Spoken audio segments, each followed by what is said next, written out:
우리가 살고 있는 이 지구는 우주에서 보면 티끌만도 못한 행성에 불과합니다. 그런데 이 지구 안에서 살아간 사람들은 좀 더 넓은 땅을 차지하기 위해서 끊임없이 싸우고 있습니다. 인류의 역사를 다름 아니라 전쟁의 역사라고 해도 과언이 아닙니다. 지금까지 세계 제1차 대전, 제2차 세계대전이라는 끔찍한 전쟁이 있었습니다. 그뿐만 아니라 지금까지 살아오면서 인간의 모든 역사를 보면 크고 작은 전쟁들이 끊임없이 일어났습니다. 지금도 전 세계적으로 여전히 전쟁 중에 있습니다. 이처럼 인간의 역사는 전쟁의 역사라고 말할 수가 있습니다. 그런데 예수 그리스도를 믿는 우리들에게 또 다른 전쟁이 있습니다. 이 전쟁은 선택하느냐, 선택하지 않느냐 하는 문제가 아닙니다. 이 전쟁은 예수님을 믿는 순간부터 모든 성도들에게 주어지는 필연적인 전쟁입니다. 그 전쟁을 영적 전쟁이라고 말할 수가 있습니다. 그런데 이 영적 전쟁은 이미 예수 그리스도께서 승리하신 전쟁입니다. 예수님께서 십자가에 죽으시고 부활하심을 통하여 마귀의 머리를 부수셨습니다. 예수님께서는 완전히 승리하셨습니다. 그러므로 성도의 영적 전쟁은 이미 이긴 싸움을 싸우는 것입니다. 하지만 이 이긴 싸움을 하더라도 국지적으로는 전쟁에서 패배할 수가 있습니다. 전쟁에서 승리하지만 전투에서는 패배할 수가 있다는 것이죠. 그러므로 예수 믿는 사람들은 이 영적 전쟁을 임할 때에 하나님의 전신갑주를 힘입어야 됩니다. 하나님의 전신갑주를 힘입는다는 것은 내 힘과 내 능력으로 싸우는 것이 아니라 하나님의 힘과 능력으로 싸운다는 것을 말합니다. 그러므로 하나님의 전신갑주를 취하고 성도들은 이 영적 전쟁에서 승리하기 위해서 날마다 힘써 기도해야 됩니다. 나의 힘으로 싸우지 않고 성령의 능력과 권능으로 싸워야 이 영적 전쟁에서 승리할 수가 있는 것입니다. 오늘 말씀은 북부 가나안 왕들과 여호수아와 이스라엘 백성들의 전투를 보여주고 있는 것입니다. 이미 여호수아와 이스라엘 백성들은 중부 가나안 땅을 점령하였습니다. 여리고 성을 점령하였고 아이 성을 점령하였습니다. 그리고 난 후에 남부 연합군들과 전투를 벌여서 승리를 하였습니다. 그런데 이 소식을 듣고 이제 북부 이 가나안 족속들도 연합을 이루어서 여호수아와 이스라엘 백성들을 공격을 하고 있습니다. 이런 전쟁을 보면서 우리는 바로 성도가 영적 전쟁에서 어떻게 해야 되는지를 우리에게 알려주고 있습니다. 첫 번째는 마귀는 끊임없이 공격을 하고 있다는 것입니다. 1절 말씀 보겠습니다. 1절 말씀 시작. 하솔 왕 야빈이 이 소식을 듣고 마돈 왕 요박과 시므론 왕과 악삽 왕과 하솔 왕 야빈이 이 소식을 들었다는 거예요. 어떤 소식을 들었습니까? 지금까지 있었던 이스라엘 백성들의 이 전투에 관한 소식을 다 들은 겁니다. 여리고 성을 정복하고 아이 성을 정복하고 그 이어서 남부 가나안 연합군까지 격파했다는 이 전투에 대한 소식을 이 가나안 왕 북부 가나안에 있는 하솔 왕 야빈이 이 소식을 들었다는 거예요. 그래서 어떻게 합니까?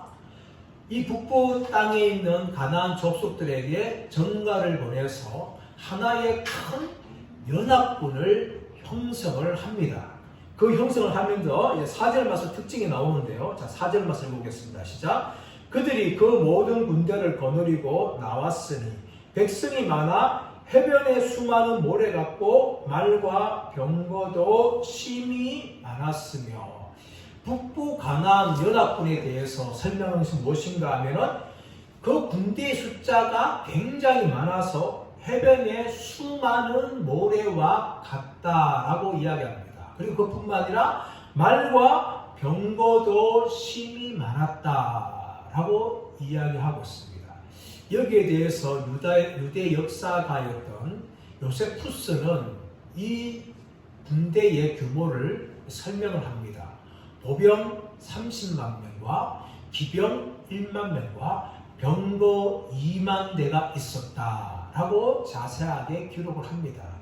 물론 요세푸스의 기록이 100% 정확하다라고 볼 수는 없지만 지금 하솔왕 야빈과 이 북부 가나안 족속들이 이루는 연합군의 규모가 어마어마했다는 것을 우리는 충분히 짐작을 할 수가 있습니다. 그뿐만 아니라 이들 가운데는 말과 병거도 심히 많았더라라고 이야기하는데 이런 표현들은 남부 가나안 연합군에 설명할 때에 전혀 등장하지 않는 단어들입니다. 백성의 숫자가 해변의 모래수와 같이 많다는 것뿐만 아니라 말과 병거가 심히 많았다는 표현은 남부 가나안 연합군에 대해서 전혀 설명하지 않는 단어입니다. 여기에서만 등장할 정도로 이 북부 가나안 연합군의 숫자가 어마어마했고 또 그 모습들이 위험찬란하다는 것을 우리는 성경을 통하여 알 수가 있습니다. 이 정도로 많은 군대들이 있었는데 이렇게 마귀는요 한 번의 전쟁에 패배했다 해서 결코 마귀는 물러서지 않는다는 것을 우리는 알아야 됩니다. 우리가 욥기 말씀을 보면서 마귀가 욥을 시험할 때에 한두 분의 공격을 통하여 마귀는 물러가지 않았습니다. 갈대아 사람들을 통하여서 욥의 종들을 죽이고 짐승들을 약탈하고 서바 사람들을 통하여서 또 욥의 종들을 죽였는데 그걸로 끝난 것이 아니었죠. 어떻게 합니까? 대풍을 불게 하여서 욥의 자녀들을 다 죽였습니다. 그걸로 끝났습니까? 그러면서 욥이 믿음을 지키니까 이제는 욥의 몸을 공격합니다. 머리부터 발끝까지 온몸에 욕창이 나고 그걸로 인해서 괴롭힘을 당하게 합니다. 그걸 끝났습니까? 아닙니다. 욥의 아내로부터 하나님을 욕하고 죽어라. 그렇게 욥의 믿음을 그렇게 흔들었던 것입니다. 이처럼 마귀는요 한두 번 공격해서 우리가 믿음을 지키면 그걸 끝나는 것이 아니라 끊임없이 우리가 넘어질 때까지 마귀는 공격한다는 겁니다. 엘리야를 보십시오. 열왕기상 18장에서 갈멜산에서 불을 내려서 바알과 아세라 선자들을 다 죽였습니다. 그걸 끝났습니까? 아닙니다. 마귀는 물러가지 않고 이세벨을 통하여 엘리야를 위협했습니다. 내가 네 목숨을 취하겠다. 그 말에 의해서 엘리야는 겁이 나서 도망가고 말하지 않습니까? 이처럼 마귀는요 하나님의 백성들을 향하여서 끊임없이 공격을 합니다. 마태복음 12장 말씀 가보시면 한 귀신이 어떤 사람에게서 나왔습니다. 그러자 그 나온 기간 동안 그 사람이 청소가 되었어요. 얼마 후에 지난 후에 마귀가 귀신이 돌아와서 그 사람 들어가 보니까 깨끗해진 거예요. 그래서 어떻게 합니까? 자기보다 더 악한 7 귀신들을 데리고 그 사람을 들어가서 다시 장악했다는 것입니다. 이것이 마귀의 모습이에요. 마귀는 우리가 한두 번 믿음을 지켰다 해서 그냥 순순히 물러가는 존재가 아니라 우리가 넘어질 때까지 끊임없이 공격을 했다는 겁니다. 오늘 본문에서도 남부 가나안 연합군이 패배하니까 물러갔습니까? 아닙니다. 이번에는 북부 가나안 연합군이 큰 때를 이루어서 더 강한 힘으로 여호수아와 이스라엘 백성들을 공격하는 것을 우리가 볼 수가 있는 것입니다. 사랑하는 여러분, 이처럼 마귀는요 끊임없이 믿음의 사람들을 공격합니다. 우리가 어떻게 해서 한번 믿음을 잘 지켜서 승리한다 하더라도 그건 끝이 아닙니다. 마귀는 우리가 넘어질 때까지 끊임없이 공격을 하는 겁니다. 5절 말씀 보십시오. 5절 말씀 보시면 이 왕들이 모두 모여 와서 이스라엘과 싸우려고 메론 물가에 함께 진쳤더라. 메론 물가라는 것은 가나안 북부 지방에 있는 내륙 호수예요. 이 호수는 높은 지역에 있는데 이 가나안 연합군들이 이 메론 물가에서 진을 치면서 무엇을 보는가 하면 언제 이스라엘 백성들을 공격할 것인지 틈을 노리며 기다리고 있는 것을 보여줍니다. 마귀는 우리를 향하여 끊임없이 공격을 하지만 결코 마귀는 어리석지 않습니다. 마귀는 굉장히 지혜로운 존재입니다. 그래서 우리가 어디가 약한지 우리의 틈을 보는 겁니다. 틈을 보아서 그 약점이 보이면 그것을 공격하고 넘어뜨리는 것이죠. 아브라함이 왜 넘어졌습니까? 하나님께서 약속해 주신다는 그 아들이 생기지 않자 그만 사라의 이 말에 넘어가고 하갈을 취하지 않았습니까? 또 삼손과 다윗을 보십시오. 삼손은 굉장히 힘이 세고 다윗은 권력 있는 왕이었습니다. 그런데 그들의 문제점이 무엇이었습니까? 여자의 약한 것이에요.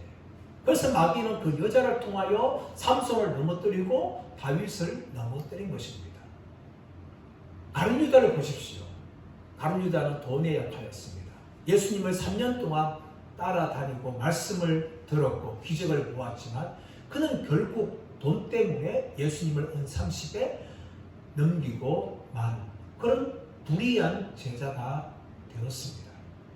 여러분 왜 이렇게 믿음의 사람들이 넘어지는 겁니까? 우리는 모두가 다 부족한 존재입니다. 모든 것에 완벽하지 않고 약점이 있는 존재들이에요.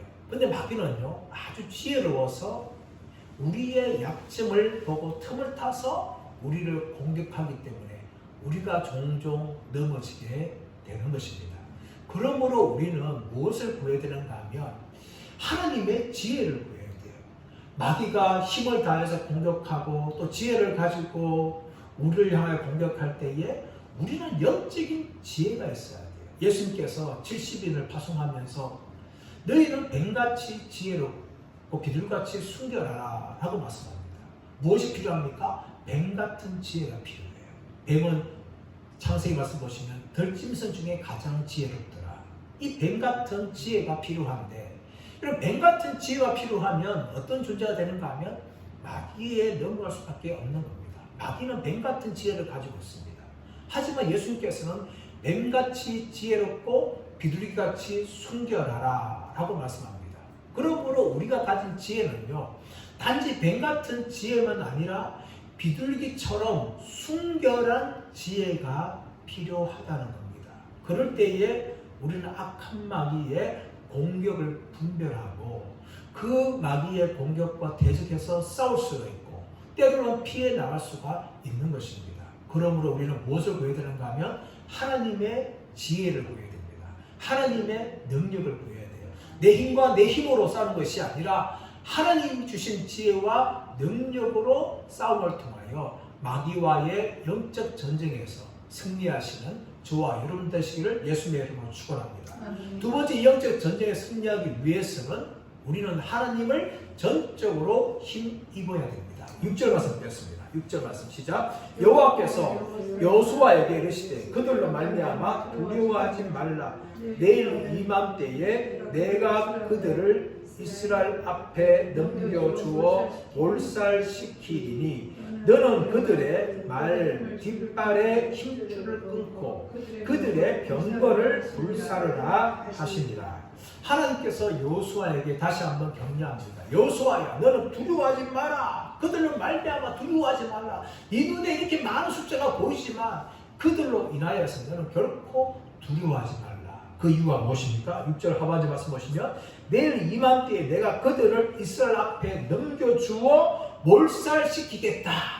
하나님께서 함께해 주셔서 승리케 하시기 때문에 여호수아를 향하여 두려워하지 말라 이렇게 말씀합니다. 하나님은요 우리가 인생을 살아가면서 내가 감당할 수 없는 문제를 만날 때마다 항상 우리를 향하여 두려워하지 말라라고 말씀합니다. 여호수아뿐만 아니라 믿음의 백성들 우리들도 두려워하는 문제들이 참 많아요. 그러나 하나님께서는 우리 향하여 두려워하지 말라라고 말씀합니다. 그 이유가 무엇입니까? 내가 너와 함께하고 너가 너를 붙들어 주겠다 라고 약속하기 때문에 우리는 항상 이 하나님의 약속의 말씀을 붙잡고 우리의 인생의 문제와 영적인 문제를 감당해야 될 줄 믿습니다. 이렇게 하나님께서는 승리된 약속을 하셨는데 여호수아에게 한 가지 명령하시죠. 6절 하반절에 너는 그들의 말 뒷발에 힘줄을 끊고 그들의 병거를 불사르라 라고 이야기합니다.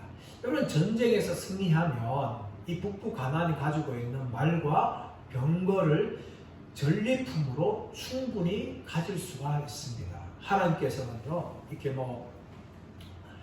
여리고나 이 아이성, 여리고 같은 성들을 다 불태워 드리겠지만 나머지 전쟁들은 전리품으로 이스라엘 백성들 줍니다. 그래서 이 말이나 병거들을 전쟁에 승리할 경우에 이스라엘 백성들이 취할 수가 있어요. 하지만 하나님이 무엇을 말씀합니까? 말 뒷발의 힘줄을 끊으라. 그리고 병거를 불살라라. 그것들을 취하지 말라는 거예요. 말을 뒷발의 힘줄을 끊는 것은 말의 전투력을 상실하는 거죠. 또 병거를 불사른다면 전쟁에 쓸 수가 없는 겁니다. 왜 하나님께서 이 말과 병거들을 이렇게 취하지 못하게 하십니까? 그 이유는 무엇인가 하면 말이나 병거를 의지하지 말고 살아계신 하나님을 전적으로 의지하라고 하시는 명령입니다. 우리 인간들은 속성이 있어요. 무엇인가 하면 내가 가진 것들을 항상 의지하는 이런 속성이 있어요. 돈이 많으면 돈을 의지하고 권력이 많으면 권력을 의지합니다. 건강이 좋으면 건강을 의지하고 자랑하죠. 이게 인간들의 속성이에요. 하나님께서 이런 속성을 잘 아시기 때문에 말 뒷발에 힘줄을 끊으라. 병거를 불사해라. 그렇게 하면서 전적으로 하나님을 의지할 것을 그렇게 말씀합니다.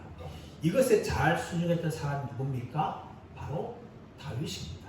다윗은 이 하나님의 말씀에 늘 순종하고 하나님만 전적으로 의지한 사람입니다. 시편 20편 7절 말씀 보시면 어떤 사람은 병거, 어떤 사람은 말을 의지하나 우리는 여호와 우리 하나님의 이름을 자랑하리이다. 사람들은 눈에 보이는 병거와 눈에 보이는 말을 의지할 수밖에 없지만 믿음의 사람이었던 이 다윗은 우리 하나님 여호와를 의지하라. 그렇게 말한 것이죠. 이것은 다윗의 고백이고 실제로 다윗은 그렇게 살았습니다. 사무엘상 17장 말씀 보시면 골리앗과의 싸움에서도 다윗은 그가 무엇을 들고 왔습니까? 사울의 칼이나 창을 들고 간 것이 아니라 물맷돌을 들고 갔어요. 그런데 이 물맷돌을 싸우면서 다윗은 겨우 물맷돌만 가지고 싸운 것이 아니라 바로 하나님의 이름을 힘입어서 싸운 것이죠. 골리앗을 향하여서 너는 칼과 단창으로 나아오지만 나는 만군의 여호와의 이름으로 내게 나가노라 라고 이야기하는 것이에요. 다윗의 손에는 겨우 조롱받을 수밖에 없는 물맷돌밖에 들리지 않았지만 골리앗이 볼 수 없는 하나님의 이름을 가지고 다윗은 나간 거예요. 그래서 승리한 것이죠. 다윗은요, 왕이 된 후에도 수많은 전쟁에서 다윗은 철저하게 하나님을 의지하였습니다. 사무엘하 8장 3절 4절 말씀 보시면 르호보의 아들 소바왕 하닷 에셀이 자기의 권세를 회복하려고 유브라데 강으로 갈 때에 다윗이 그를 쳐서 그에게서 마병 1700명과 보병 2만 명을 사로잡고 병거 100대의 말만 남기고 다윗이 그 외에 병거의 말에 다 발의 힘줄을 끊었더니 라고 이야기합니다. 다윗은요 철저하게 하나님의 말씀에 순종했어요. 하나님만 의지하기로 그는 결단했습니다. 그래서 전쟁을 하면서 어떻게 합니까? 모든 말들의 힘줄을 다 끊어버려요. 그래서 내가 이 병거를 의지하지 않고 말들을 의지하지 않고 오직 하나님만을 의지하겠다 라는 고백으로 전쟁을 합니다. 그래서 어떻게 합니까? 하나님이 다윗이 어디를 가든지 승리케 하시는 그런 위대한 왕이 되었다는 것입니다. 사랑하는 여러분, 우리가 살아가면서 다윗의 길을 걷는 사람보다 다윗의 길을 걷지 않는 사람들을 참 많이 봅니다. 언제 한 번은 다윗의 길을 걸을 수 있어요. 그런데 오로지 다윗의 길을 걷지 않고 때로는 눈에 보이는 것, 내가 가지는 것을 얼마나 많이 우리가 의지하며 살아갑니까? 이것은요, 하나님을 기쁘시게 하는 것이 아닙니다. 하나님은 전적으로 눈에 보이는 것이나 우리가 가진 것을 의지할 것이 아니라 눈에 보이지 않는 하나님만을 전적으로 의지하기를 원하신다는 것입니다. 그럴 때에 하나님은 도우십니다. 하나님을 전적으로 의지한 자를 결코 버리지 않고 그들과 함께 하시고 그들을 도와주십니다. 우리 남부 가나안 전쟁에서 보십시오. 기브온 족속이 이스라엘 백성들과 화친 조약을 맺었어요. 그런데 이 남부 가나안 예루살렘 아도니 세덱 왕을 비롯해서 이 남부 가나안 군대들이 기브온을 공격하려고 하니까 이 기브온 족속들이 여호수아에게 가서 도움을 구합니다. 우리가 너와 화친 조약을 맺지 않았느냐? 그래서 우리를 보호해달라. 그렇게 요청하니까 여호수아와 이스라엘 백성들이 밤새도록 걸어서 이 기브온 족속들을 대신하여서 남부 가나안 왕들과 싸워서 이기는 장면을 우리가 살펴보았습니다.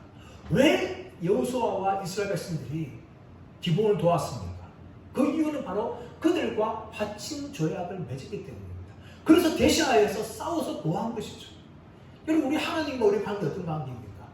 예수 그리스도를 믿어서 하나님 우리의 아버지가 되었어요. 그 아버지가 되었고 우리는 그분의 자녀가 되었습니다. 그렇다면 여러분, 하나님 아버지께서 당연히 그의 자녀들인 우리를 돌보아 주시고 우리를 붙들어 주신 건 너무나 당연한 것 아닙니까? 그러므로 우리는 전적으로 하나님을 의지해야 되는 것이죠. 시편 9편 10절 말씀에서 여호와여 주의 이름을 아는 자는 주를 의지하오리니 이는 주를 찾는 자들을 버리지 아니하심이니이다. 하나님의 이름을 구하고 하나님을 찾는 자들을 뭡니까? 하나님이 버리지 않는다고 말씀합니다. 시편 44편 5절 말씀. 우리가 주를 의지하여 우리 궤적을 누르고 우리를 치러 일어난 자를 주의 이름으로 밟으리이다. 주님을 의지할 때에 승리하게 된다는 것을 말하고 있는 것입니다. 사랑하는 여러분, 그러므로 우리가 인생의 길을 걸어갈 때에 마귀와 영적 전쟁을 할 때에 우리가 가진 것이나 눈에 보이는 것을 의지하지 마시고 하나님만을 전적으로 의지하는 저와 여러분 되시기를 예수님의 이름으로 축원합니다. 세 번째, 영적 전쟁에서 승리하기 위해서는 죄와 끝까지 싸우고 죄의 권한을 우리는 뽑아내야 하는 것입니다. 우리 10절 11절 말씀드리겠습니다. 10절 11절 시작. 하솔은 본래 그 모든 나라의 머리였더니 그때에 여호수아가 돌아와서 하솔을 취하고 그 왕을 칼날로 쳐 죽이고 그 가운데 모든 사람을 칼날로 쳐서 진멸하여 호흡이 있는 자는 하나도 남기지 아니하였고 또 하솔을 불로 살랐고. 여러분, 지금 여호수아는 다른 이 북부 가나안 왕들보다 하솔을 먼저 공격합니다. 이 하솔을 왜 먼저 공격하는 건가 하면 우리 10절 말씀 보듯이 하솔은 본래 그 모든 나라의 머리였다라고 이야기합니다. 이 하솔이라는 지역은 이 갈릴리 바다에서 북부로 15km 떨어진 곳이에요. 이 떨어진 곳인데 이곳은 당시에 25만 평의 영토를 가지고 있었고 인구가 거의 3만 명이 넘는 그런 인구를 가지고 있었어요. 결코 적지 않은 그런 족속이었습니다. 이런 족속이 북부 가나안에서 중심지가 되었기 때문에 여호수아는 다른 지역보다 먼저 이 하솔 왕을 치고 그들의 모든 것을 다 불살랐습니다. 이것이 바로 여호수아가 이 하솔을 공격한 이유입니다. 이렇게 하솔을 공격할 뿐만 아니라 여호수아는 끊임없이 다른 족속들을 다 진멸하죠. 우리 15절 말씀 볼까요? 15절 말씀.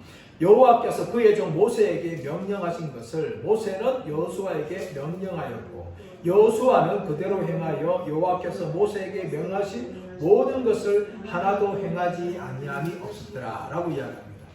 여러분, 여호수아는 하솔을 진멸한 후에 다른 이제 가나안 족속들을 다 진멸합니다.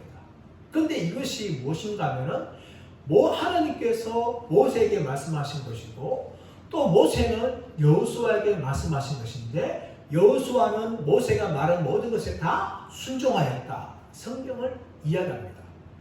여러분, 그냥 겉으로 보게 되어지면 너무나 끔찍한 것 아닙니까? 전쟁에 승리하였다면 사람들을 살려주고 그렇게 해야 되는데 하나님께서는 다 진멸하라 라고 이미 모세를 통하여 신명기나 민수기나 출애굽기 말씀을 통하여 이미 전달했다는 것이죠.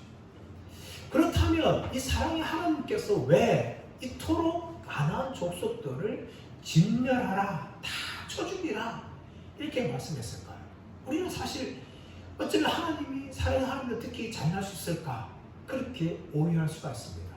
여기에는 두 가지가 있습니다. 하나는 무엇인가 하면 하나님은 결코 죄와 타협하지 않는 거룩하신 하나님이라는 것입니다. 그러므로 하나님은요, 죄를 미워하십니다. 창세기 말씀 보십시오. 아담과 하와가 범죄하자 아담과 하와를 에덴 동산에서 내쫓았습니다. 사람들이 노아 시대 때 그렇게 방탕한 죄를 지으니까 홍수를 통하여 하나님 다 쓸어버리셨어요. 또 바벨탑을 지으니까 이 바벨탑을 짓고 있는 이 사람들의 언어를 혼동하여서 다 흩어지게 만들었습니다. 하나님의 백성인 이스라엘조차도 하나님을 경외하지 않고 우상을 숭배하니까 바벨을 통해서 멸망하게 하고 이스라엘 통하여서 멸망하게 한 것입니다. 하나님은요, 결코 죄와 타협하지 않고 죄를 철저하게 미워하십니다. 그러므로 이 가나안 족속들을 진멸하신 것이죠. 또 한 가지 이유는 무엇인가 하면 이스라엘 백성들을 사랑하셨기 때문입니다. 신명기 20장 18절 말씀 보시면 이는 그들이 그 신들에게 행한 모든 가증한 일을 너희에게 가르쳐 본받게 하여 너희가 너희 하나님 여호와께 범죄하게 할까 함이니라. 이것이 가나안 족속들을 진멸하게 한 이유예요.